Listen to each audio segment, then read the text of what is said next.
بسم اللہ الرحمن الرحیم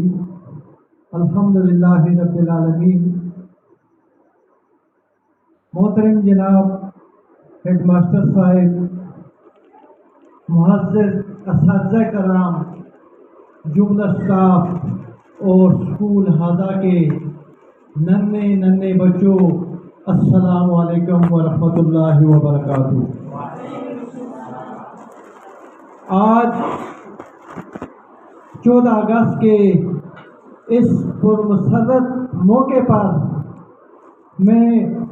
پاکستان کے مسلمانوں بلکہ عالم اسلام کے مسلمانوں کو قیام پاکستان کی مبارکباد پیش کرتا ہوں کہ اللہ تعالیٰ نے پاکستان کو عالم اسلام کا قلعہ بنا دیا، جس کے شکر گزاری ہم تا حیات انشاءاللہ ادا کریں گے۔ میرے بزرگوں، دوستوں، پاکستان بننے میں 2-4 دن نہیں بلکہ کئی سال لگے، اور اس کوشش میں مسلمانان ہند نے جان کے نذرانے بھی پیش کیے، جام شہادت کے پیالے جم کے پیے، اور انہی شہادتوں کے نتیجے میں اللہ تعالیٰ نے ہمیں یہ پاک سرزمین عطا فرمائی۔ میرے بزرگوں، دوستوں، بانی پاکستان قائد اعظم محمد علی جناح کی انتھک اور دن رات کی محنت کے نتیجے میں یہ سب کچھ ہوا،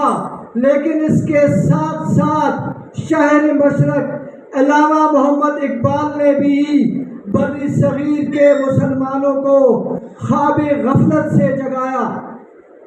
آج مختصر وقت میں یہ مختصر سی تقریب منعقد ہوئی۔ آج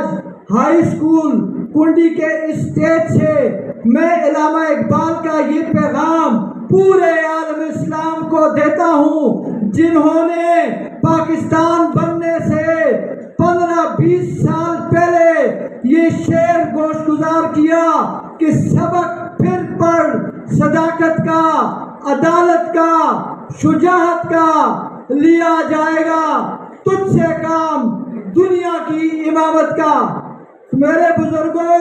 میرے دوستوں، یہ پاک سرزمین ہے اور یہ حاصل ہوئی ہے لا الہ الا اللہ محمد رسول اللہ صلی اللہ علیہ وسلم کے نام پر، لہذا اس دھرتی میں بھی اللہ کے قوانین نافذ ہونے چاہیے۔ اور علامہ اقبال نے بڑی نصیحت فرمائی، تمام دنیا کے مسلمانوں کو یہ میں عرض کرتا ہوں کہ سبق پھر پڑھ صداقت کا، سچے بنو، عدالت کا، عدل پر قائم رہو، عدل میں فیصلے کرو، شجاعت کا اور بہادر بنو۔ اگر یہ صفات تم میں پائی گئی تو اللہ تعالیٰ تمہیں دنیا کی امامت نصیب فرمائے گا۔ اور آخر میں ایک مختصر واقعہ بیان کر کے رب ذوالجلال کی وحدانیت کا پرچار کروں گا، اور شبلی نعمانی کا وہ سفر کا حال میں بیان کروں گا، جو گورنر تھے، عباسی دور حکومت کے گورنر تھے، اور گورنر سے فقیری تک کا سفر ان کا میں آپ کے سامنے مختصر طور پر بیان کرتا ہوں کہ عباسی دور حکومت میں اسلام کی شاخیں دنیا کے کونے کونے تک پہنچ گئی تھی، اور عدل و انصاف کا چرچا بھی پوری دنیا میں اکثر مقامات سے یہ آ رہا تھا کہ مناسب اور اسلامی فیصلے ہوتے ہیں، لیکن ساتھ ہی ساتھ چند علاقوں کی یہ خبریں بھی آتی تھی خلیفہ کو کہ وہاں انصاف نام کی کوئی شے نہیں، لہذا خلیفہ نے اس وقت اس دور میں تمام گورنروں کو مرکز میں بلایا، اور اس غرض سے بلایا کہ جن گورنروں کی کارگزاری بہتر ہوگی ان کو انعام دیا جائے گا، اور جن علاقوں میں سستی ہوگی ان کو نصیحت کی جائے گی۔ تو سب گورنر آئے، بڑے خوشی کا عالم تھا، خلیفہ بھی بہت خوش تھا، اور خلیفہ نے تمام گورنروں کو شاہی خلعت عطا کی، شاہی جوڑا عطا کیا، شاہی شیروانی عطا کی، اور حکم دیا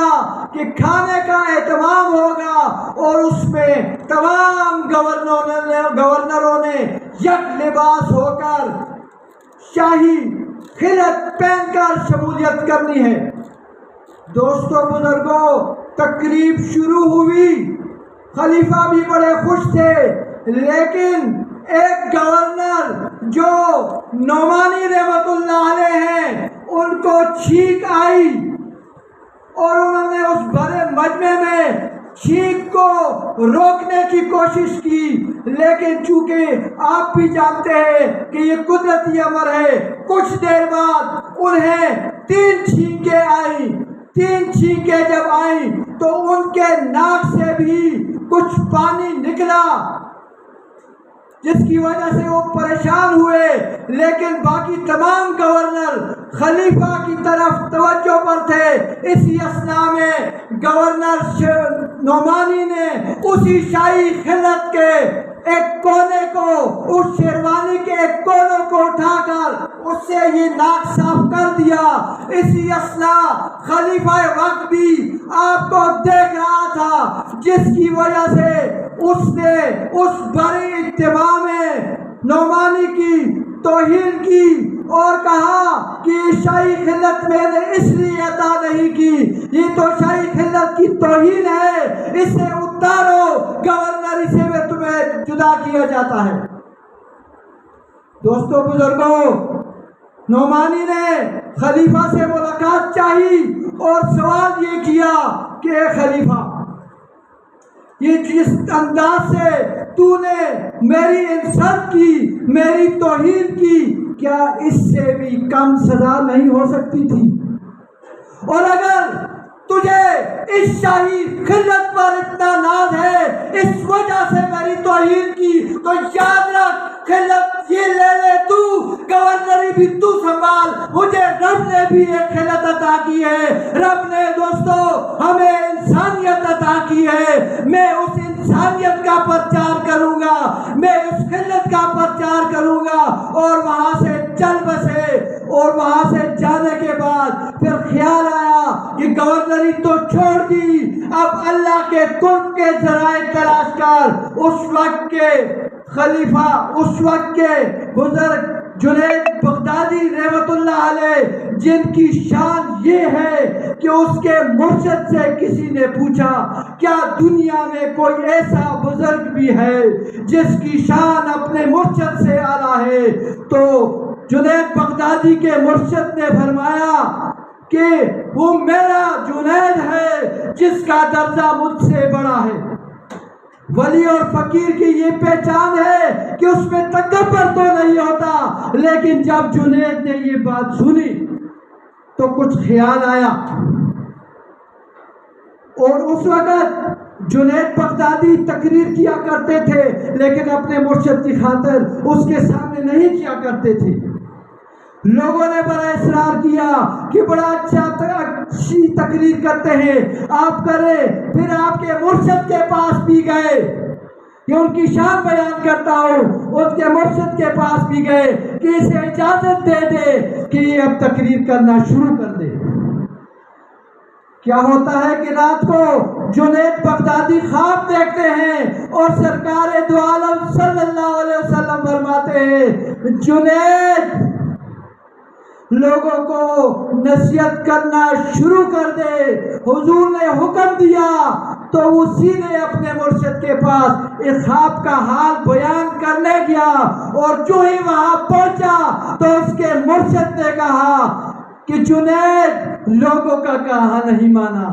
ابھی خواب بیان نہیں کیا، لوگوں کا کہا نہیں مانا، میرا نہیں مانا، اب تو